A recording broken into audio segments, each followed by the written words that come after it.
اعوذ باللہ من الشیطان الرجیم بسم اللہ الرحمن الرحیم۔ اسلام اینڈ ماڈرن سائنس کی ایک نئی ویڈیو میں خوش آمدید۔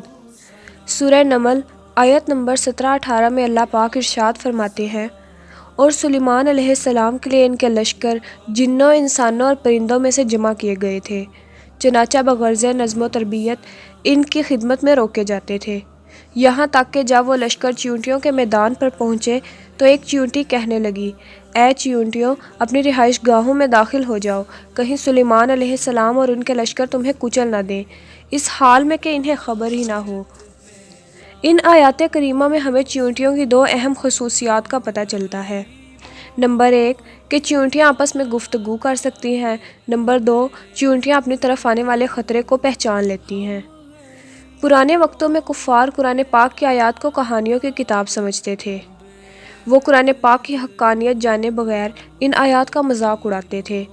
چیونٹیاں کیسے ایک دوسرے سے منظم انداز میں گفتگو کر سکتی ہیں، وہ یہ بات سمجھنے سے قاصر تھے، لیکن الحمدللہ ہم مسلمان ہونے کی حیثیت سے اس بات پر یقین رکھتے ہیں کہ قرآن پاک ایک سچی کتاب ہے اور اس کا ہر لفظ صداقت اور حقیقت پر مبنی ہے۔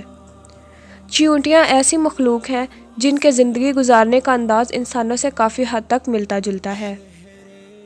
چیونٹیاں حضرت سلیمان علیہ السلام سے بات کرتی تھی اور اللہ نے حضرت سلیمان کو ان کی بات سمجھنے کی صلاحیت سے بھی نوازا تھا۔ آج جدید سائنس بہت سے تجربات کے بعد یہ جاننے میں کامیاب ہوئی ہے کہ چیونٹیاں ایک کمپلیکیٹڈ طریقے سے آپس میں گفتگو کرتی ہیں۔ چیونٹیاں آواز سے بات نہیں کرتی، بلکہ وہ ڈیٹا پاس کر کے بات کرتی ہیں۔ اپنے منہ سے وہ ایک مواد نکالتی ہیں جو سامنے والی چیونٹی کے منہ پر چپکا دیتی ہیں، اور دوسری چیونٹی اس مواد سے سارا میسج ڈی کوڈ کر کے بات سمجھ لیتی ہیں۔ سائنسدانوں نے جدید ریسرچ کے بعد چیونٹیوں سے متعلق ایسے انکشافات کیے ہیں کہ عقل دنگ رہ جاتی ہے کہ اس دنیا کی چھوٹی سے چھوٹی مخلوق بھی ایک منظم انداز میں زندگی گزار رہی ہے۔ چیونٹیوں کے متعلق ایک سائنسی تحقیق میں یہ بات سامنے آئی ہے کہ چیونٹیاں اپنے مردہ چیونٹیوں کو ایسے ہی دفن کرتی ہیں جیسے انسان اپنے مردہ انسانوں کو دفن کرتے ہیں۔ ایک اور سائنسی تحقیق میں سائنسدانوں نے دیکھا ہے کہ چیونٹیوں کا ایک پراپر نظام ہے جس کے مطابق انہوں نے اپنے اپنے کام تقسیم کر رکھے ہیں۔ اس میں فور مین، مینیجر، سپروائزر وغیرہ جیسے عہدے بھی ہوتے ہیں۔ چیونٹیاں انسانوں کی طرح ہی بازاروں میں چیزوں کا تبادلہ کرتی ہیں۔ موسم سرما میں چیونٹیاں طویل عرصے کے لیے اناج کا ذخیرہ کرتی ہیں۔ اگر اناج سے کونپلیں نکلنے لگے تو وہ ان کی جڑیں کاٹ دیتی ہیں۔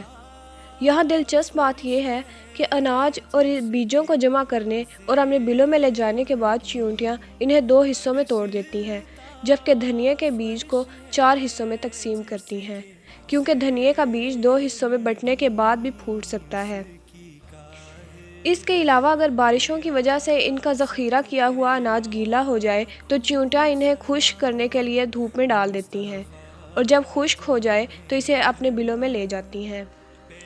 آپ نے دیکھا ہوگا کہ بارش سے پہلے چیونٹیاں اپنے بلوں کے باہر مٹی کا ڈھیر لگا دیتی ہیں تاکہ بارش کا پانی ان کے گھر میں داخل نہ ہو جائے۔ بارش سے پہلے ہی چیونٹیوں کو اس بات کا کیسے پتہ چلتا ہے کہ بارش ہونے والی ہے؟